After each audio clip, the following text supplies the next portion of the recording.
नमस्कार, द लक्ष्य एक्सप्रेस में आपका स्वागत है। मैं हूं आपके साथ रूबी और आइए शुरुआत करते हैं खबरों की। परंपराओं में कि जो गोस्वामी तुलसीदास हैं वो महर्षि वाल्मीकि के ही अवतार हैं, जिन्होंने बाद में सरल भाषा में, अवधी भाषा में भगवान श्री राम के चरित्र को, बहुत सारे लोग संस्कृत भाषा को नहीं समझ पाते, ये महर्षि वाल्मीकि के रामायण को नहीं समझ पाते, उसको सरलीकरण करके स्वयं महर्षि वाल्मीकि गोस्वामी तुलसीदास के रूप में आए और उन्होंने अवधी भाषा में श्री रामचरित मानस की रचना की, जो आज हर घर में, जन जन में भगवान श्री राम के चरित्र को बसाने के लिए एक स्पंदन के तौर पर, एक ऐसे कृति के तौर पर देखा जाता है जो संपूर्ण भारतीयता के जीवन का एक बहुत ही महत्वपूर्ण अंग है। इसके साथ ही महर्षि अगस्त्य, जो काशी से पहुँचे दक्षिण की तरफ, और जब काशी उनसे छूट रही थी तो बहुत ही विह्वल थे, वो बहुत ही शोकाकुल थे। भगवान महादेव के पास वो पहुँचे, उन्होंने कहा कि मुझे काशी छोड़नी पड़ रही है, ऐसा क्यों? उन्होंने कहा कि आपको बहुत महत्वपूर्ण कार्य करना है, उत्तर को दक्षिण से जोड़ना है, और इसलिए आपका दक्षिण में होना अत्यंत आवश्यक है, क्योंकि भगवान श्री राम दक्षिण की यात्रा पर होंगे, वहाँ पर आपको एक बार फिर से गुरु की भूमिका में उनका मार्गदर्शन करना है। तो महर्षि अगस्त्य के आश्रम में जब भगवान श्री राम अपनी यात्रा के दौरान पहुँचे तो महर्षि अगस्त्य ने न केवल उनको शस्त्र और जो अस्त्र थे वो प्रदान किए, बल्कि उन्हें विजय मंत्र भी प्रदान किया, जिसके बाद उन्होंने बुराई पर, कहते हैं कि जो जीत है जिसके लिए वो जाने जाते हैं, उनका अत्यंत महत्वपूर्ण स्थान, और उसके साथ देवी अहिल्या, निषाद राजगुरु और माता शबरी, जिस पर हम चर्चा बाद में करेंगे, सप्त मंदिर जिनका निर्माण पूरा हो चुका है, उसके दर्शन और अनावरण के साक्षी हम सभी बनेंगे। सप्त मंदिरों में अगर देखें तो अगस्त्य मुनि, महर्षि विश्वामित्र, महर्षि वशिष्ठ और इसके अलावा माता सबरी,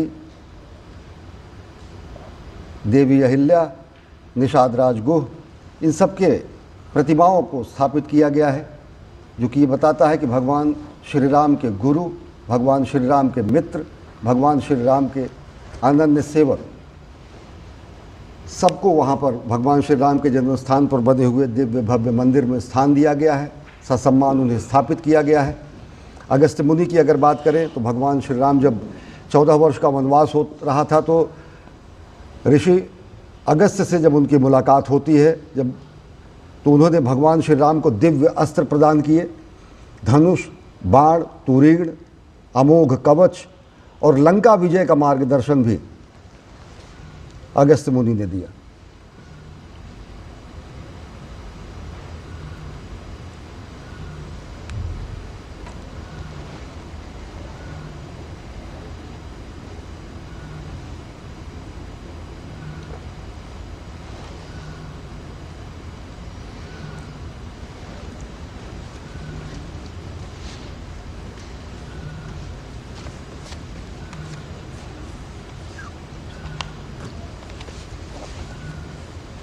ये तस्वीरें महर्षि विश्वामित्र मंदिर की तस्वीरें आप अभी देख रहे थे।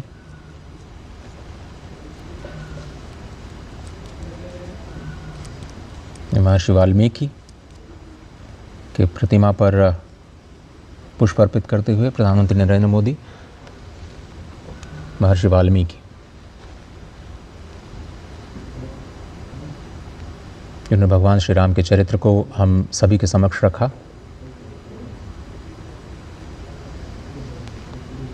देवी अहिल्या, पंचकन्याओं में जिनका नाम आता है, गौतम ऋषि की पत्नी,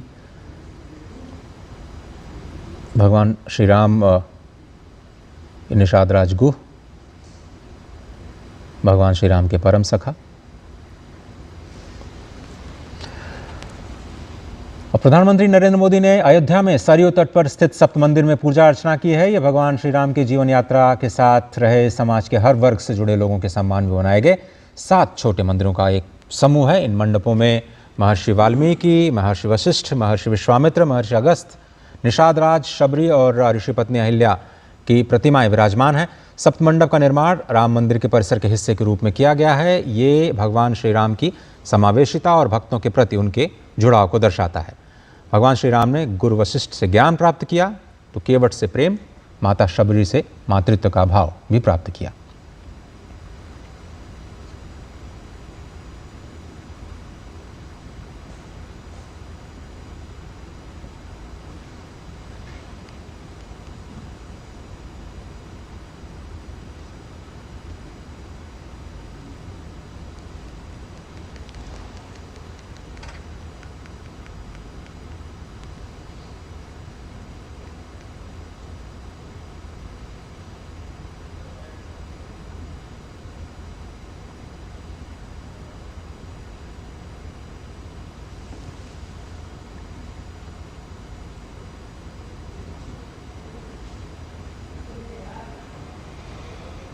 प्रधानमंत्री नरेंद्र मोदी सप्त मंदिर में दर्शन किया। उन्होंने श्रद्धावनत हैं निषाद राज गुह के सामने। भगवान निषाद राज गुह के वो मित्र सखा स्वरूप हैं भगवान श्री राम के, जिन्होंने जगत के भवसागर को पार करने वाले करुणा निधान को पार कराया था गंगा नदी। और वो उतराई मांगते हुए केवट ने जब कहा तो उन्होंने कहा कि देवी अहिल्या का भी मंदिर यहीं पर है। देवी अहिल्या का उद्धार भगवान श्री राम ने किया था। भगवान श्री राम के पद से छूने के बाद देवी अहिल्या का उद्धार हुआ था। तो निषाद राज गुह के मन में ये प्रसंग आया था कि नाव भी उनकी कहीं ना कहीं किसी और स्वरूप में न चली जाए। तो भगवान जो कि भवसागर को पार करते हैं, करुणानिधान जो कि भवसागर को पार लगाते हैं, उनको पार लगाने का काम किया था निषाद राज गुह ने। जब वनवास की यात्रा पर थे, 14 वर्षों के वनवास में थे, श्रृंगवेरपुर में जब मुलाकात हुई निषाद राज गुह से, तो निषाद राज ने भगवान को पार लगाया। तो यह मित्र भाव में, यह सखा भाव में, यह भक्त भाव में और यह देव और भक्त के बीच अविभाज्य स्वरूप स्थापित करता है भगवान निषाद राज का ये मिलन, जो कि कभी राम नाव पर और कभी निषाद राज ने नाव से भगवान राम को पार कराया। जो भवसागर को पार कराते हैं उनको पार कराने का कार्य निषाद राज ने किया। ये सनातन संस्कृति में ही संभव है। ये लाक्षणिकता, ये ऐतिहासिकता, ये पौराणिकता ये बताती है कि किस तरीके से भक्त और देव में कोई भेद नहीं रहता है अगर भावना प्रधान हो।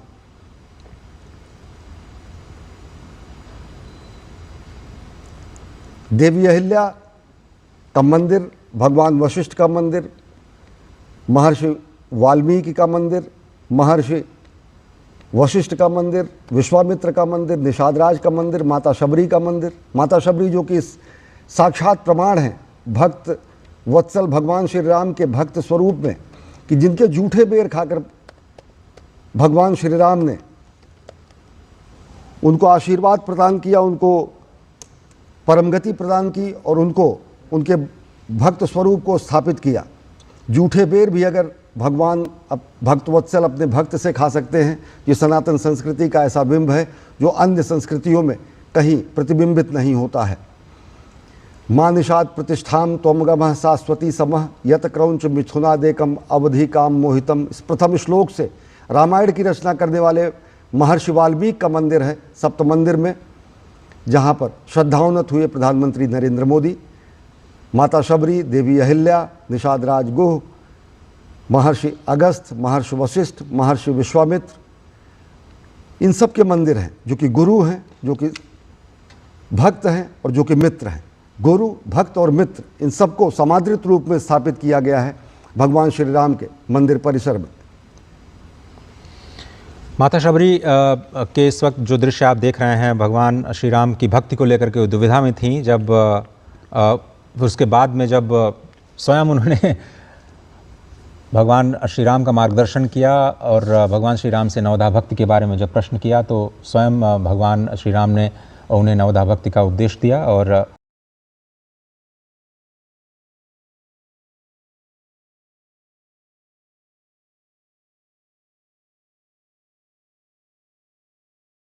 एकाक्षः पुनातु स्वस्ति तिलकम् ॐ स्वस्ति न इन्द्रो वृद्धशरावाः स्वस्ति नः पूषा विश्ववेदाः स्वस्ति नस्तार्क्ष्यो अरिष्टनेमिः स्वस्ति नो बृहस्पतिर्दधातु।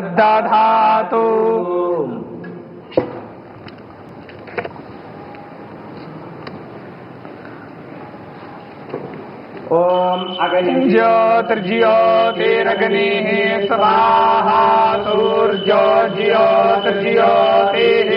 सूर्यः स्वाहा अग्निर्वर्चो ज्योतिर्वर्चः स्वाहा सूर्योर्वर्चो ज्योतिर्वर्चः स्वाहा ज्योतिः सूर्यः सूर्यो ज्योतिः स्वाहा चंद्रमा मनसो जातश्चक्षुः सूर्यो अजायत श्रोत्राद्वायुश्च प्राणश्च मुखादग्निरजायत।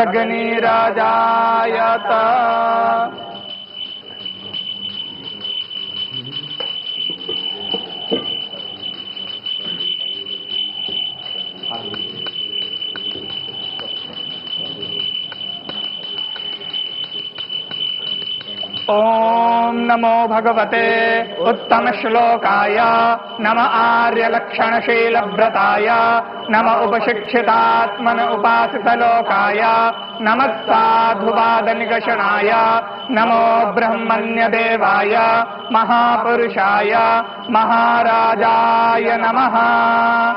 ओम कृपारत्नाकराय भगवते श्रीरामचंद्राय नमः। चरणकमलेषु मन्त्रपुष्पाञ्जलिं समर्पयामि नमस्करोमि।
जाना है, वहां जाना था।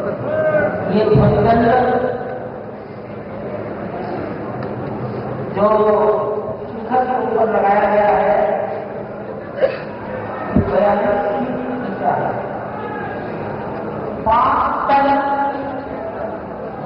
अब तुम इधर क्या कर रहे हैं?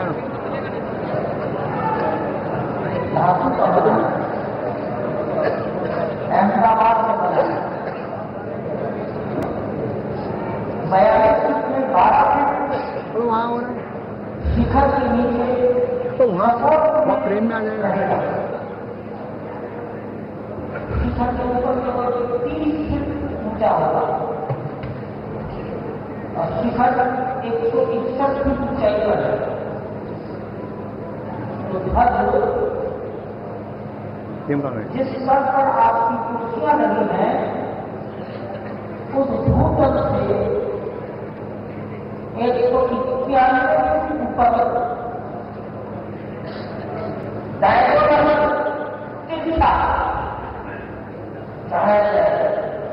आप देखते होंगे मंदिर नीचे से चौड़ा होता है, जैसे जैसे ऊपर जाते हैं वो सिकुड़ता जाता है। तो मंदिर पर ध्वज चढ़ाने के लिए दूर से रस्सी चढ़ाई जाती है। सामान्य ध्वज बदलने के लिए मंदिर में सीढ़ियां लगा देते हैं लोहा। जो लोगों को निर्भय करता है, ये ऐसा छत्र है जो रामराज की संकल्पना को लोगों के सामने रखता है। और ये वो ऐसा छत्र है जो ये बताता है कि हमारे संचय में था दान, अतिथि थे सदा हमारे देव, वचन में सत्य, हृदय में तेज, प्रतिज्ञा में रहती थी टेव। भगवान राम ने अगर प्रतिज्ञा की कि निश्चरहीन करो मही, भुज उठाए प्रणकीन, तो निश्चरहीन उन्होंने समूची धरती को किया और रामराज की स्थापना की। भगवान श्री राम ने अगर प्रण किया कि राक्षसों का नाश होगा, धर्म की स्थापना होगी, तो उसको उन्होंने किया। तो वचन में सत्य, हृदय में तेज, प्रतिज्ञा में रहती थी टेव। वही है रक्त, वही है देश, वही साहस है, वैसा ज्ञान, वही है शांति, वही है शक्ति, वही है हम दिव्य आर्य संतान। तो आर्यावर्त में आज दिव्य आर्य संतान के इस उत्तुंग शिखर पर ध्वजारोहण का समय नजदीक है। करीब 10 मिनटों का समय शेष रह गया है जब अभिजीत मुहूर्त प्रारंभ होगा 11:55 पर, और उसके बाद जो भगवान श्री राम लला के मंदिर के शिखर पर दंड है उसमें धर्मध्वज की प्रतिस्थापना की जाएगी। सीधी तस्वीरें आप देख रहे हैं श्री अयोध्या धाम से।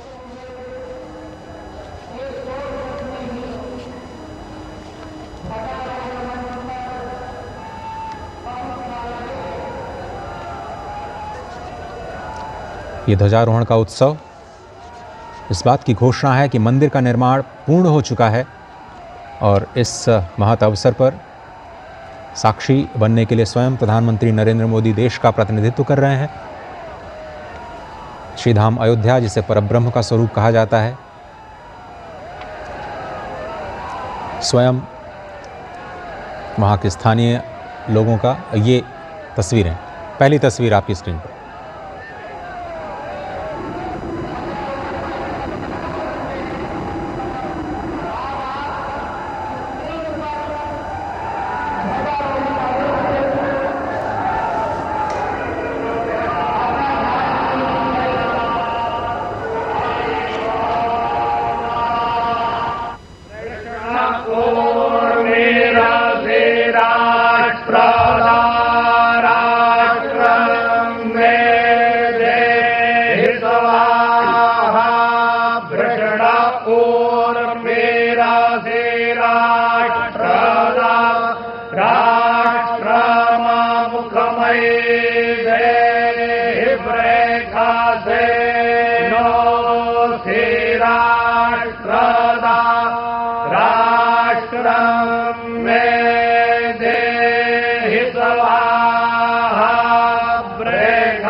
राष्ट्रदा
यजमानस्यभ्येरो जायतानि आमे धीरामेणः पर्जन्यो वर्षतु फलवत्यो न ओषधयः हस्यन्ताञ्जो रक्षेमो नः कल्पताम्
ये अलौकिक क्षण के साक्षी बने हैं। सदियों की मनोकामना पूर्ण हुई है। मंदिर के उत्तुंग शिखर पर केसरिया भगवा ध्वज लहराया है। कोविदार वृक्ष, ओंकार नाम और भगवान सूर्य के साक्षात स्वरूप को यहाँ पर अंकित किया गया है। सत्य सनातन शाश्वत मूल्यों का यह अमर प्रमाण आर्यावर्त से हिंद देश के ध्वज को कोटि प्रणाम। भगवा ध्वज है अखिल राष्ट्र गुरु, शत शत इसे प्रणाम। लेकर भगवा ध्येय मार्ग पर बढ़े चले अविराम। और ये पूर्णता का शंखनाद किया जा चुका है। ओम पूर्णमदः पूर्णमिदं पूर्णात् पूर्णमुदच्यते पूर्णस्य पूर्णमादाय पूर्णमेवावशिष्यते। संपूर्ण विश्व में शांति का संदेश ये उद्घोष कि ये परब्रह्म परमात्मा भी पूर्ण है। जो यहाँ है वो भी पूर्ण है, क्योंकि ये पूर्ण से ही उत्पन्न होता है और पूर्ण को अगर पूर्ण से बाहर निकाला जाए तब भी पूर्ण ही बचता है। यही सनातन का मूल है। सनातन अक्षुण है, सनातन कभी नष्ट नहीं हो सकता है और इसीलिए उसको सनातन कहा गया है। उस पूर्ण में से पूर्ण भी निकाल लिया जाए तो भी वो पूर्ण ही बचता है और इसीलिए कभी इसका क्षय नहीं होता है। और इसी अक्षय संस्कृति का ध्वजवाहक प्रधानमंत्री नरेंद्र मोदी इस वक्त उन ऐतिहासिक पलों के साक्षी बनने के बाद उपस्थित समारोह को संबोधन के लिए प्रस्थान करते हुए मंच पर आ रहे हैं। जब भारत भारतीयता के संवाहक के रूप में प्रधानमंत्री यहाँ हैं।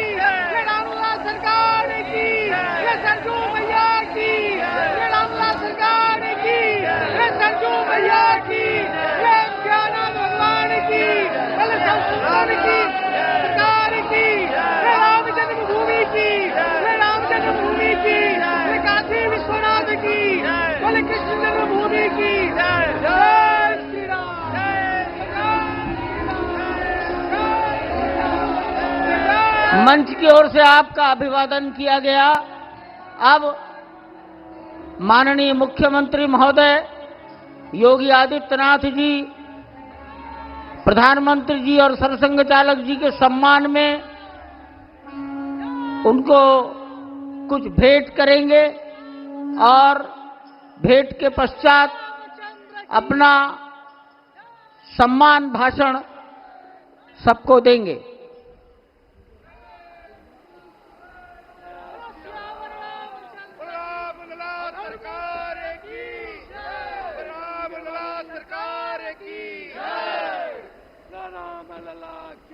इस सम्मान में रामलला का प्रतिमा और जो ध्वज ऊपर फहराया गया है, आरोहित किया गया है, उस ध्वज को ही प्रतीक बनाकर भेंट किया गया है। रामलला की प्रतिमा और कोविदार वृक्ष युक्त सूर्य और ओंकार युक्त ध्वज।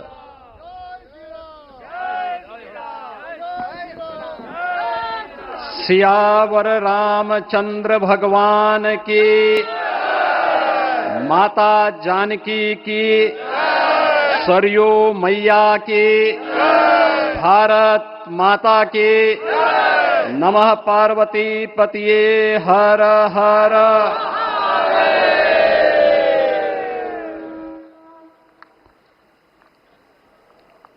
आज सफल तपु तीरथ त्यागो, आज सुफल जप जोग विरागो, सफल सकल शुभ साधन साजो, राम तुम्हें अवलोकत आजो। श्री अयोध्या धाम में मर्यादा पुरुषोत्तम भगवान श्री राम के भव्य मंदिर पर ध्वजारोहण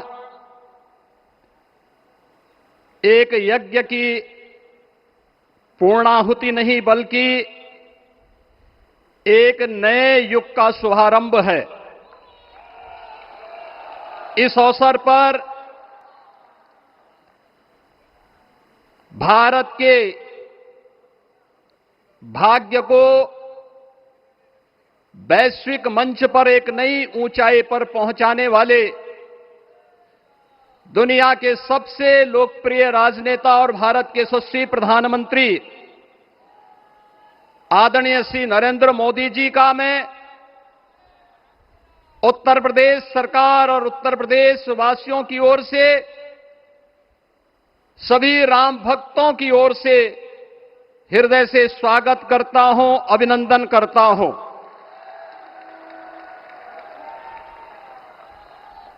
इस अवसर पर अपनी गरिमामयी उपस्थिति से इस संपूर्ण कार्यक्रम के गौरव को बढ़ाने वाले हमारे विचार परिवार के मुखिया आदरणीय सरसंघ चालक जी का भी मैं सभी राम भक्तों की ओर से हृदय से स्वागत और अभिनंदन करता हूं। प्रदेश की माननीय राज्यपाल आदरणीय श्रीमती आनंदीबेन पटेल जी, श्री राम जन्मभूमि तीर्थ क्षेत्र न्यास के अध्यक्ष पूज्य महंत नृत्य गोपाल दास जी महाराज, कोषाध्यक्ष श्री राम जन्मभूमि तीर्थ क्षेत्र न्यास पूज्य स्वामी गोविंद देव गिरी जी महाराज, अन्य सभी पूज्य संतों और आप सभी उपस्थित अतिथियों का इस आयोजन में हृदय से स्वागत करता हूं, अभिनंदन करता हूं। बहनों और भाइयों, प्रभु श्री राम का यह भव्य मंदिर 140 करोड़ भारतीयों की आस्था, सम्मान और आत्म गौरव का प्रतीक है। इस भव्य मंदिर के निर्माण में योगदान देने वाले उन सभी कर्मयोगियों का भी मैं हृदय से अभिनंदन करता हूं। आज का यह पावन दिन उन पूज्य संतों, योद्धाओं, श्री राम भक्तों की अखंड साधना, संघर्ष को समर्पित है, जिन्होंने इस पूरे आंदोलन और संघर्ष के लिए अपना जीवन समर्पित किया। विवाह पंचमी का यह दिव्य संयोग इस उत्सव को और भी पावन बना रहा है।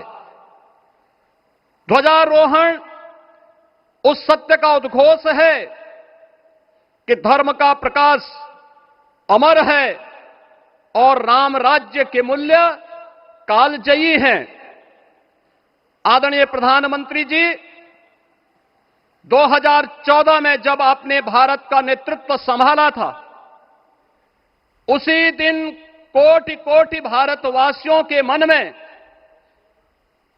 उनके हृदय में यह संभावना, यह संकल्प और विश्वास का सूर्योदय हुआ आज वही विश्वास, वही तपस्या, वही अनगिनत पीढ़ियों की प्रतीक्षा आपके कर कमलों के माध्यम से साकार रूप से पूरे भारतवासियों और सभी सनातन धर्मावलंबियों के समक्ष आज इस भव्य राम मंदिर के रूप में है। श्री राम मंदिर पर फहराता यह केसरिया ध्वज धर्म का प्रतीक है, मर्यादा का प्रतीक है, सत्य, न्याय और राष्ट्र धर्म का भी प्रतीक है। यह विकसित भारत की संकल्पना का प्रतीक भी है, क्योंकि संकल्प का कोई विकल्प नहीं। और पिछले 11 वर्ष में बदलते हुए भारत को हम सब ने अपनी आंखों से देखा है। एक नया भारत का दर्शन हम कर रहे हैं, जहां पे विरासत और विकास का एक बेहतर समन्वय इसे एक नई ऊंचाई की ओर प्रदान कर रहा है। तो नहीं दरिद्र को दुखी न दीना, नहीं कहो अबुद न लक्षण हीना।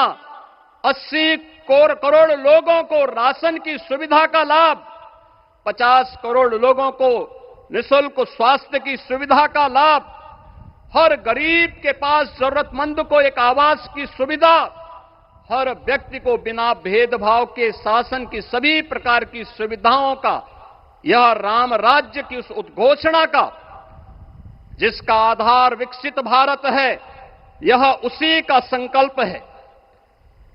बहनों और भाइयों, पिछले 500 वर्षों में साम्राज्य बदले, पीढ़ियां बदली, किंतु आस्था अडिग रही, अचल रही।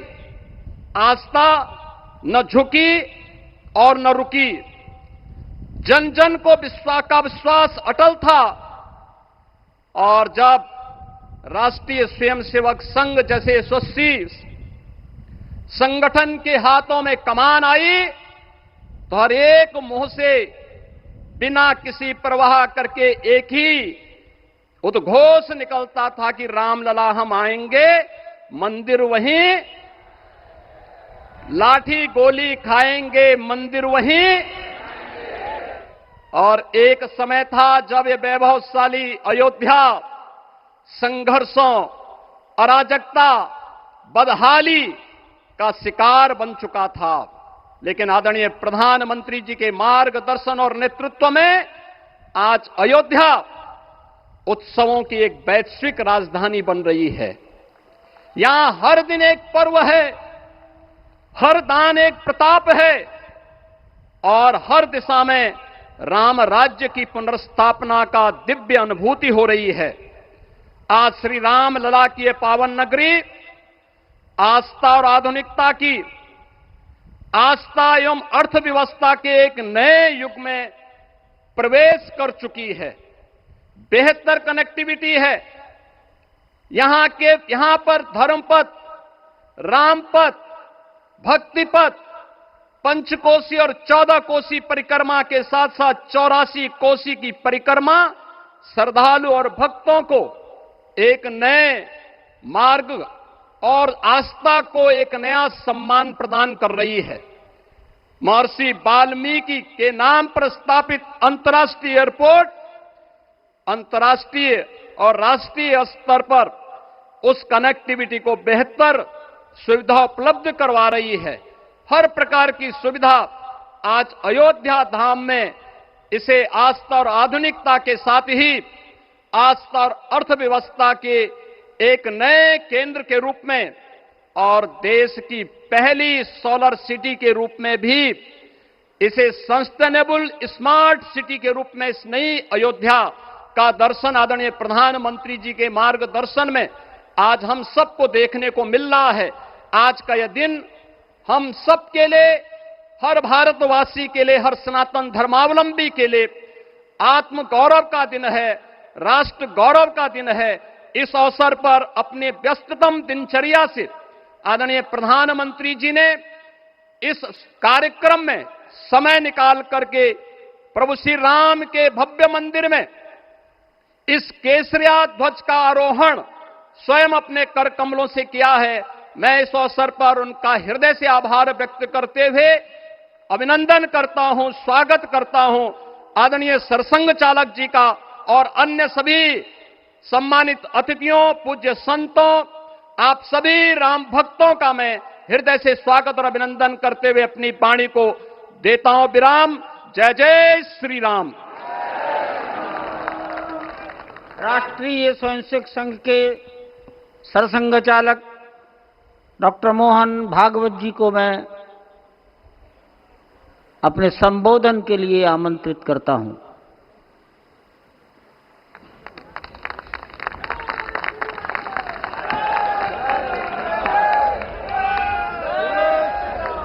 देश के सम्माननीय यशस्वी और जयस्वी प्रधानमंत्री जी आदरणीय नरेंद्र जी मोदी,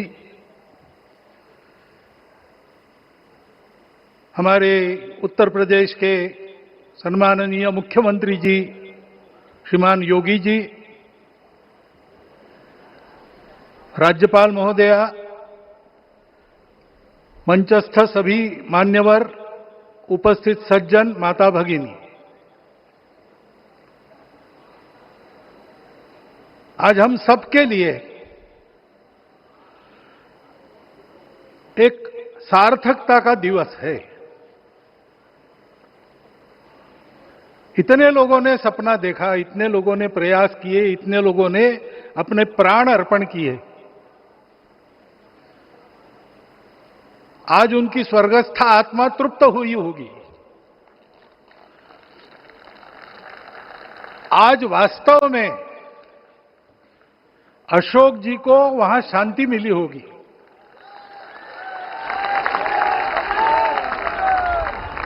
महंत रामचंद्र दास जी महाराज, श्रीमान डालमिया जी, कितने संत, कितने गृहस्थ, कितने विद्यार्थी, उन्होंने अपना प्राणार्पण किया, अपना पसीना बहाया। जो पीछे रहे वो भी रोज ये इच्छा मन में व्यक्त करते रहे कि मंदिर बनेगा बनेगा, बन गया। और आज उस मंदिर निर्माण की शास्त्रीय प्रक्रिया पूर्ण हो गई, ध्वजारोहण हो गया। राम राज्य का ध्वज जो कभी अयोध्या में फहराता था और संपूर्ण विश्व में अपने आलोक से सुख शांति प्रदान करता था, वो ध्वज आज फिर से नीचे से ऊपर चढ़ता हुआ और अपने शिखर पर विराजमान होता हुआ हमने अपनी आंखों से देखा है, इसी देह में देखा है। ध्वज प्रतीक होता है। इतना ऊंचा ध्वज चढ़ाना कितना समय लगा आप जानते हैं। मंदिर बनने में भी समय लगा, 500 साल छोड़े तो भी 30 साल तो लगे ही। उस मंदिर के रूप में हमने कुछ तत्वों को ऊपर पहुंचाया है।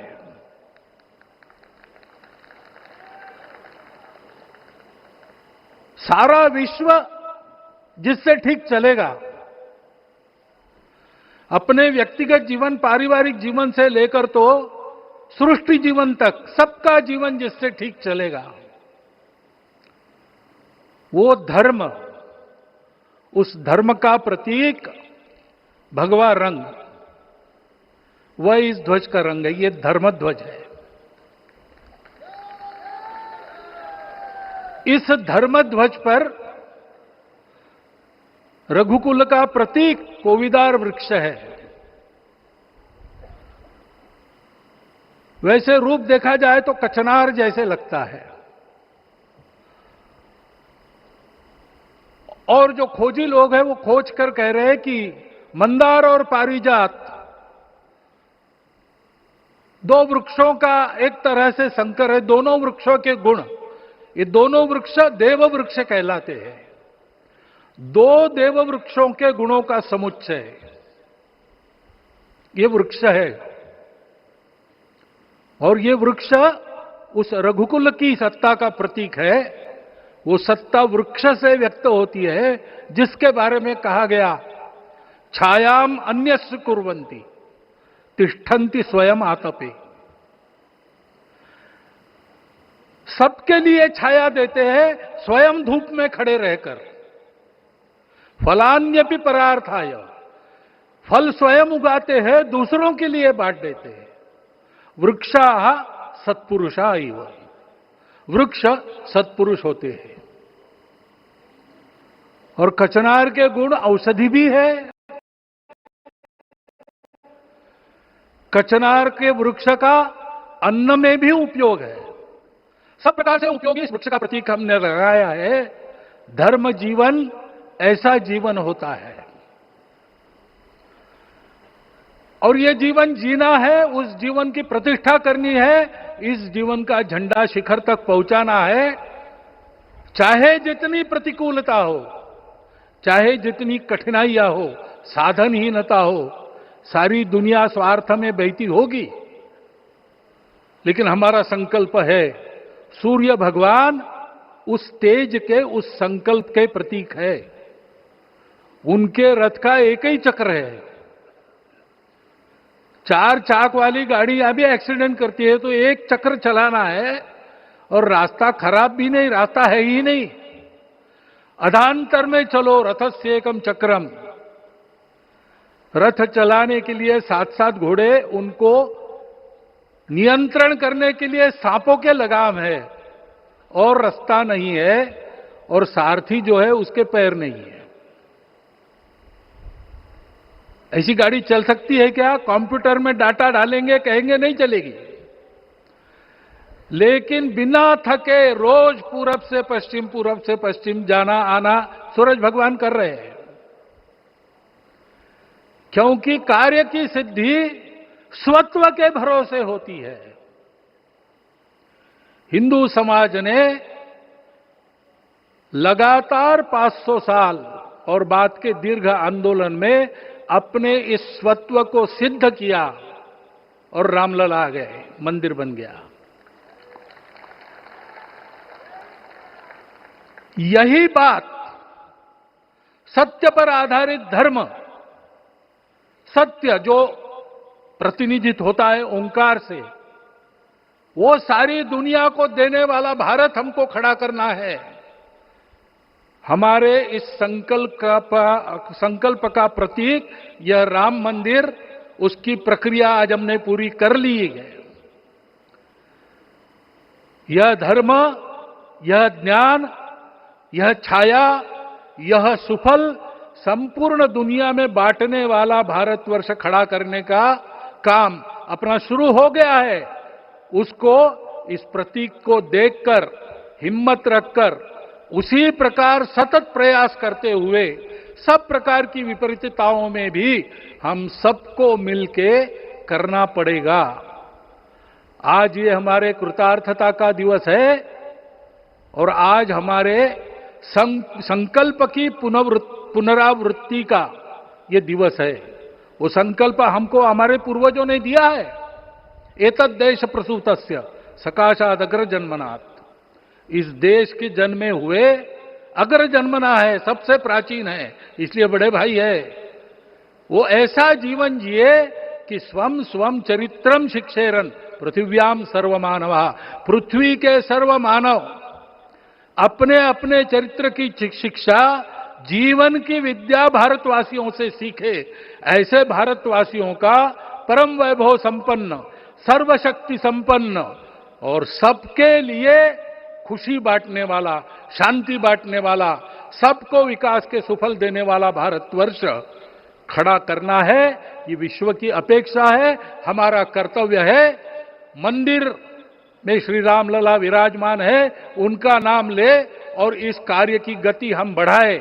इतना एक विषय आपके सामने रखता हूं। जैसा सपना देखा था उन लोगों ने, रामदास स्वामी ने कहा था, स्वप्नी जे देखिले रात्रि ते ते तैसे ची हो तसे। ऐसा सपना उन्होंने देखा था, बिल्कुल वैसा।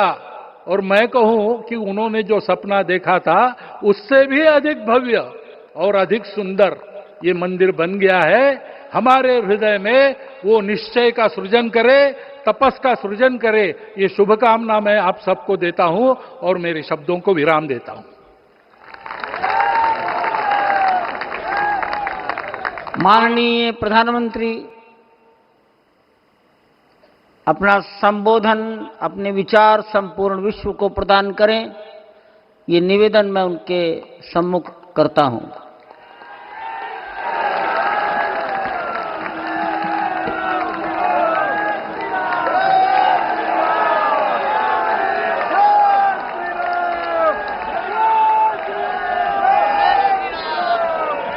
सियावर रामचंद्र की, सियावर रामचंद्र की जय सिया राम। उत्तर प्रदेश की राज्यपाल आनंदीबेन पटेल, राष्ट्रीय स्वयंसेवक संघ के परम पूजनीय सरसंघ चालक डॉक्टर मोहन भागवत जी, उत्तर प्रदेश के मुख्यमंत्री योगी आदित्यनाथ जी, श्री राम जन्मभूमि तीर्थ क्षेत्र ट्रस्ट के अध्यक्ष पूज्य महंत नृत्य गोपाल दास जी, पूज्य संत समाज, यहां पधारे सभी भक्तगण, देश और दुनिया से इस ऐतिहासिक पल के साक्षी बन रहे कोटि कोटि राम भक्त, देवी और सज्जनों, आज अयोध्या नगरी भारत की सांस्कृतिक चेतना के एक और उत्कर्ष बिंदु की साक्षी बन रही है। आज संपूर्ण भारत, संपूर्ण विश्व राममय है।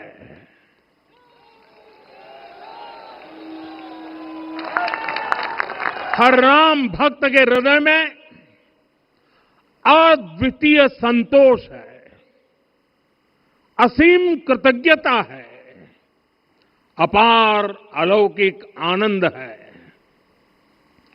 सदियों के घाव भर रहे हैं, सदियों की वेदना आज विराम पा रही है। सदियों का संकल्प आज सिद्धि को प्राप्त हो रहा है। आज उस यज्ञ की पूर्णाहुति है जिसकी अग्नि 500 वर्ष तक प्रज्वलित रही।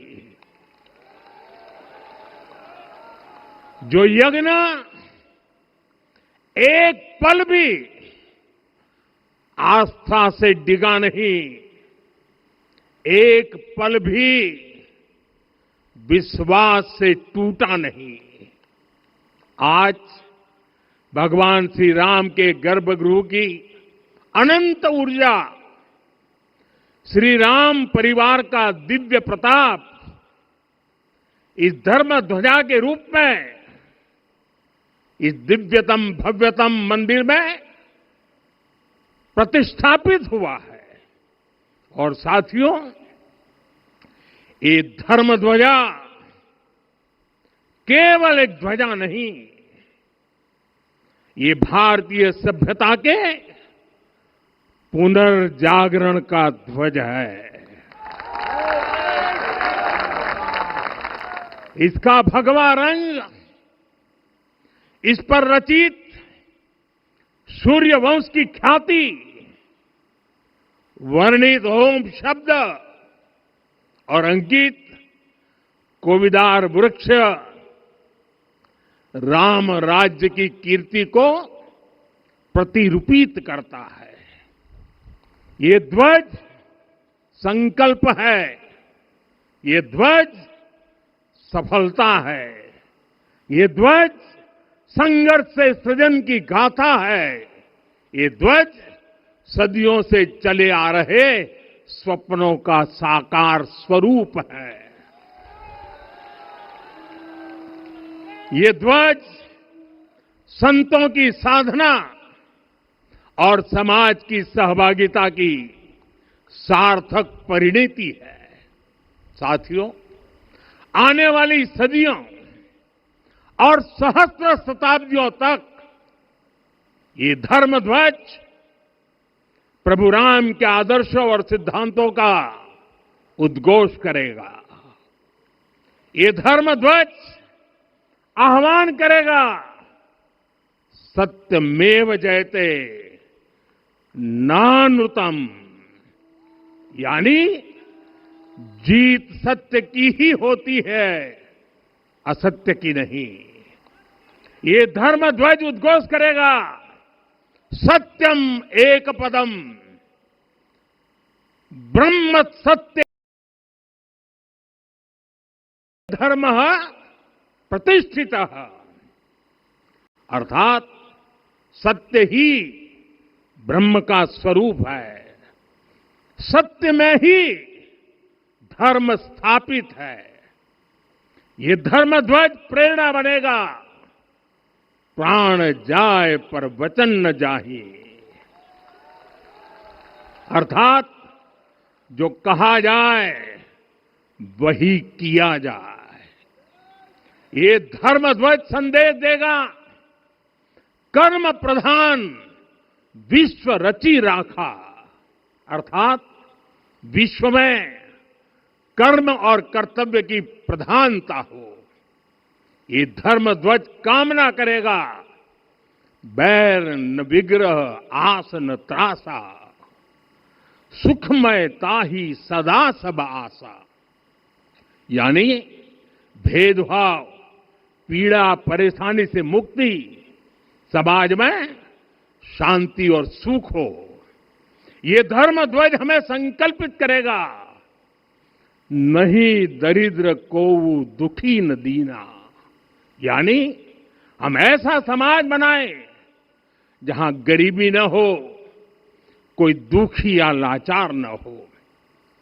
साथियों, हमारे ग्रंथों में कहा गया है, आरोपितम ध्वजम दृष्ट्वा, ये अभिनंदनित धार्मिका ते अपि सर्वे प्रमुच्यते महापातक कोटि भी, यानी जो लोग किसी कारण मंदिर नहीं आ पाते और दूर से मंदिर के ध्वज को प्रणाम कर लेते हैं, उन्हें भी उतना ही पुण्य मिल जाता है।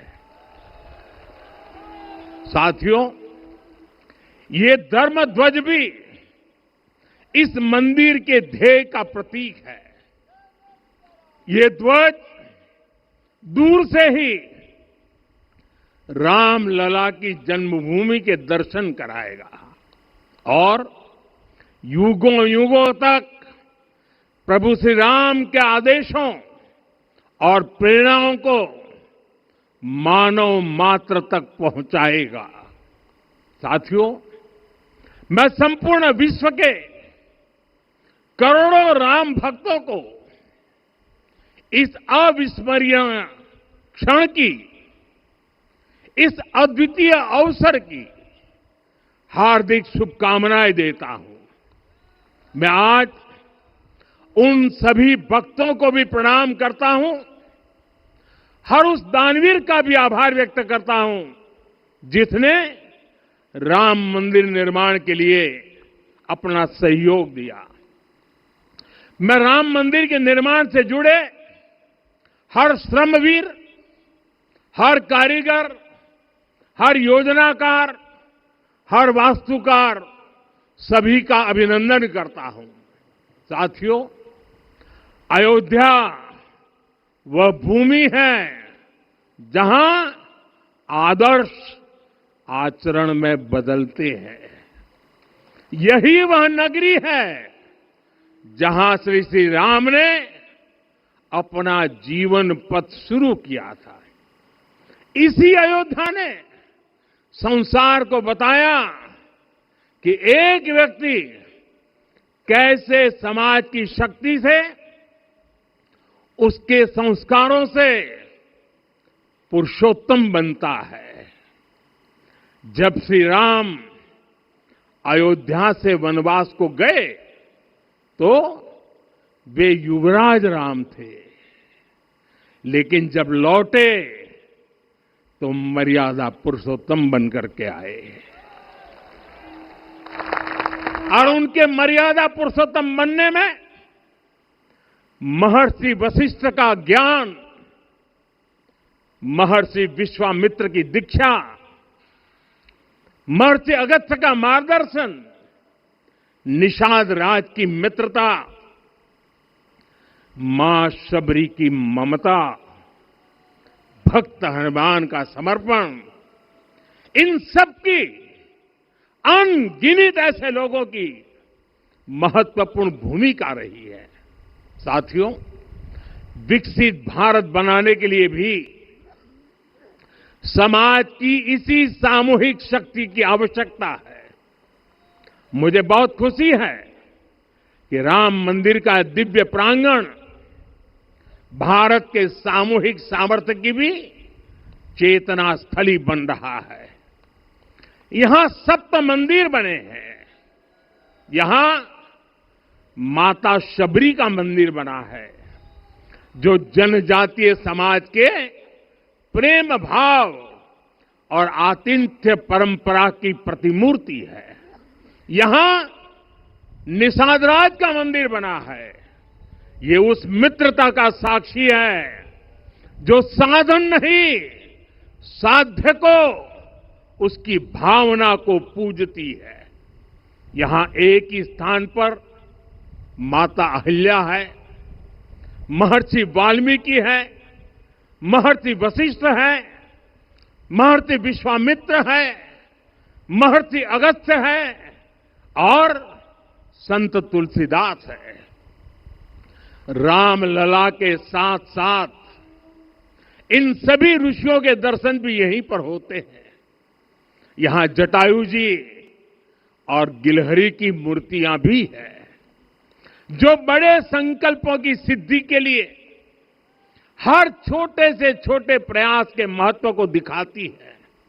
मैं आज हर देशवासी से कहूंगा कि वो जब भी राम मंदिर आए तो सप्त मंदिर के दर्शन भी अवश्य करें।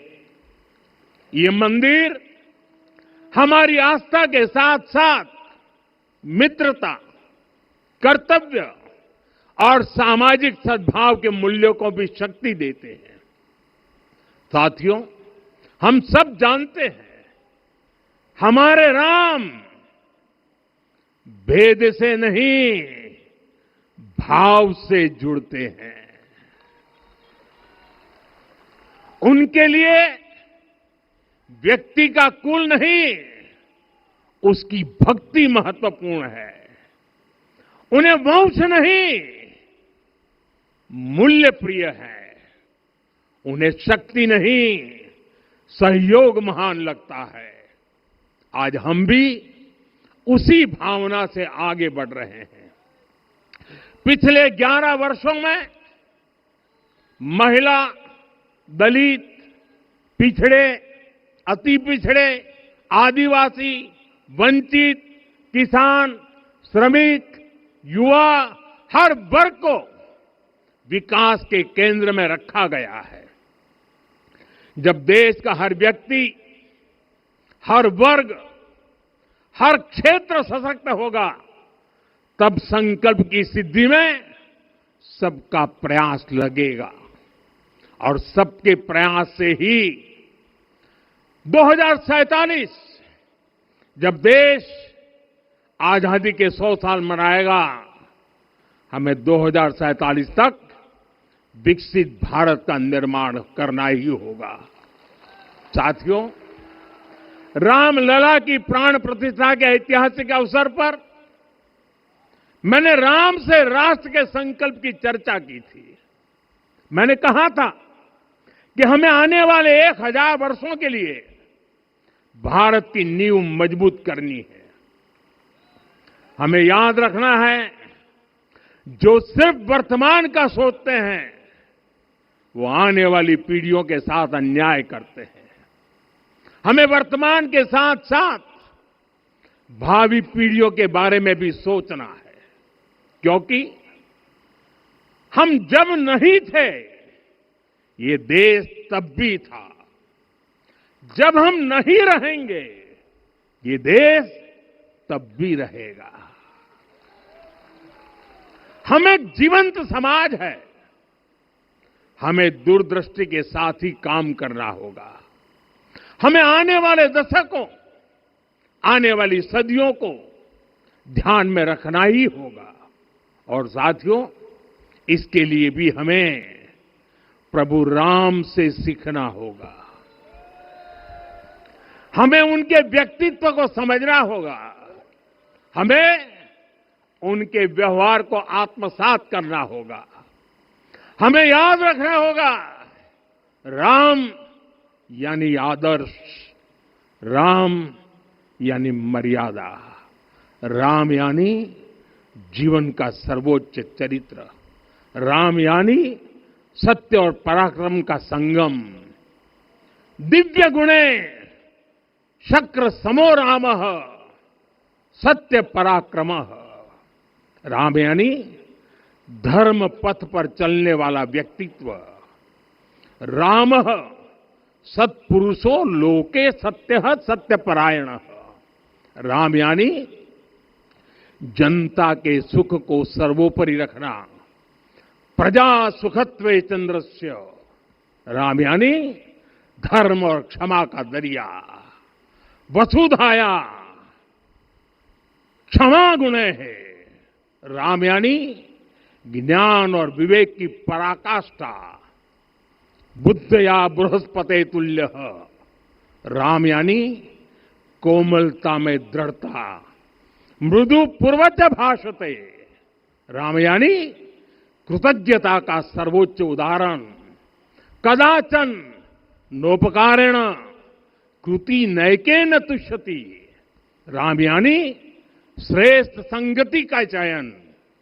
शीला वृद्धे ज्ञान वृद्धे वयोवृद्धे च सज्जनै।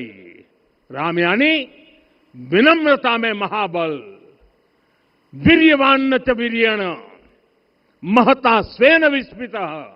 राम यानी सत्य का अडिग संकल्प। न च अनुत्र कथो विद्वान।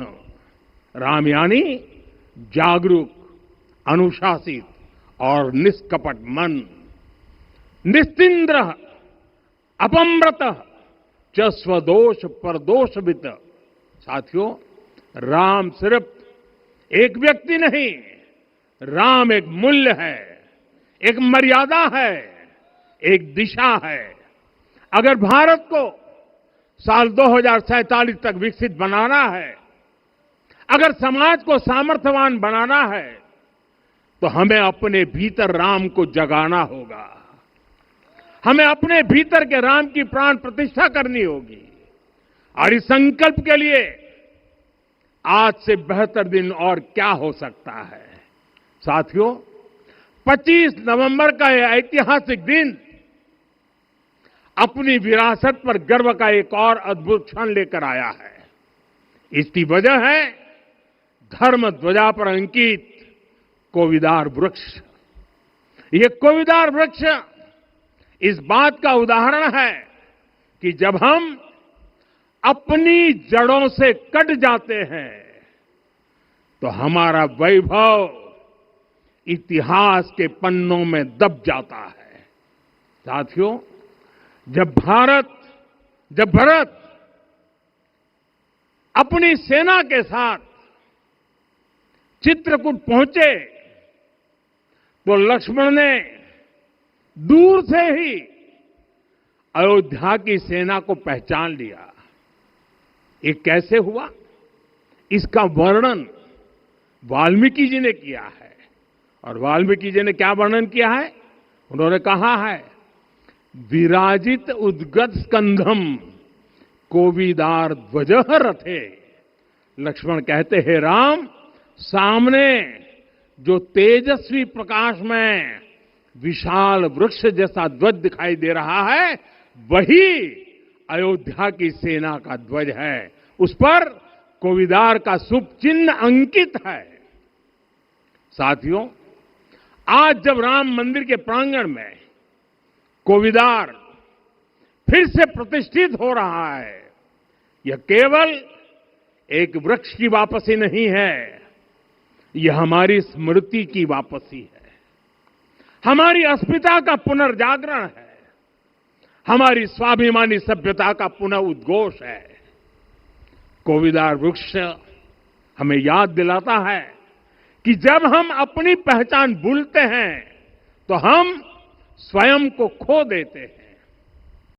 अयोध्या के दर्शन होते हैं, अयोध्या में भव्य एयरपोर्ट है, अयोध्या में आज शानदार रेलवे स्टेशन है, वंदे भारत और अमृत भारत एक्सप्रेस जैसी ट्रेनें अयोध्या को बाकी देश से जोड़ रही हैं।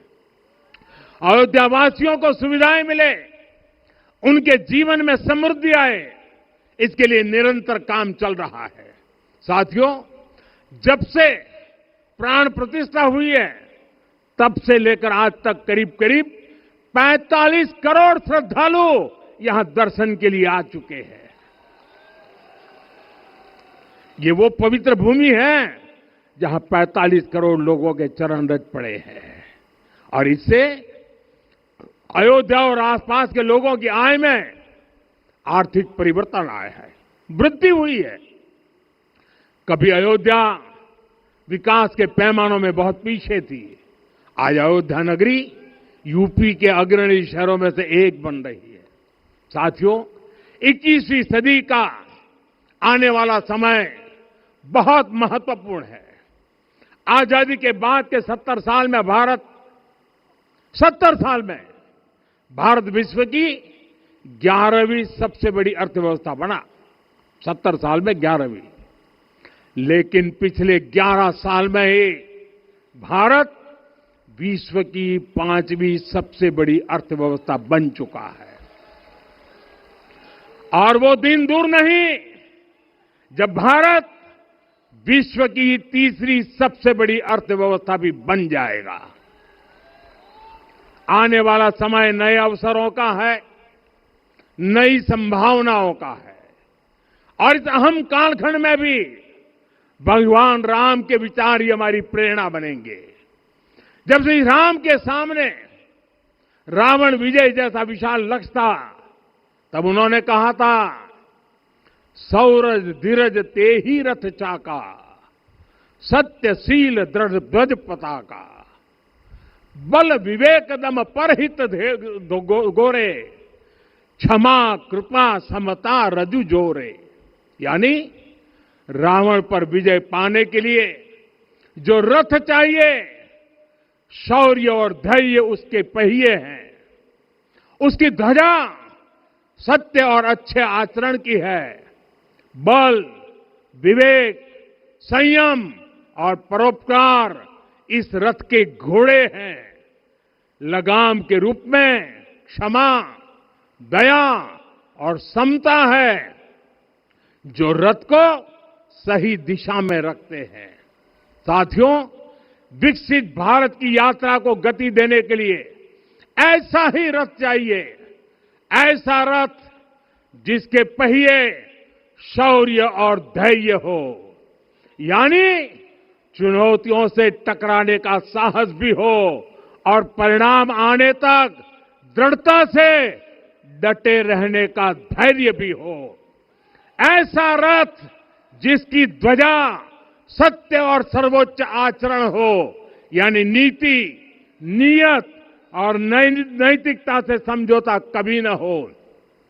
ऐसा रथ जिसके घोड़े बल, विवेक, संयम और परोपकार हो, यानी शक्ति भी हो, बुद्धि भी हो, अनुशासन भी हो और दूसरों के हित का भाव भी हो।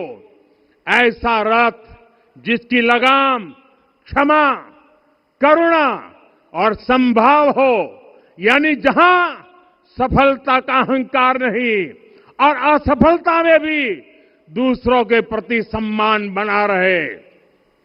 और इसलिए मैं आदरपूर्वक कहता हूं, ये पल कंधे से कंधा मिलाने का है, ये पल गति बढ़ाने का है। हमें वो भारत बनाना है जो राम राज्य से प्रेरित हो, और ये तभी संभव है जब स्वयं हित से पहले देश हित होगा, जब राष्ट्रहित सर्वोपरि रहेगा। एक बार फिर आप सभी को बहुत बहुत शुभकामनाएं देता हूं। जय सिया राम, जय सिया राम, जय सिया राम। खबरों में फिलहाल इतना ही। देश दुनिया की ताजा अपडेट्स के लिए बने रहिए द लश एक्सप्रेस के साथ। नमस्कार।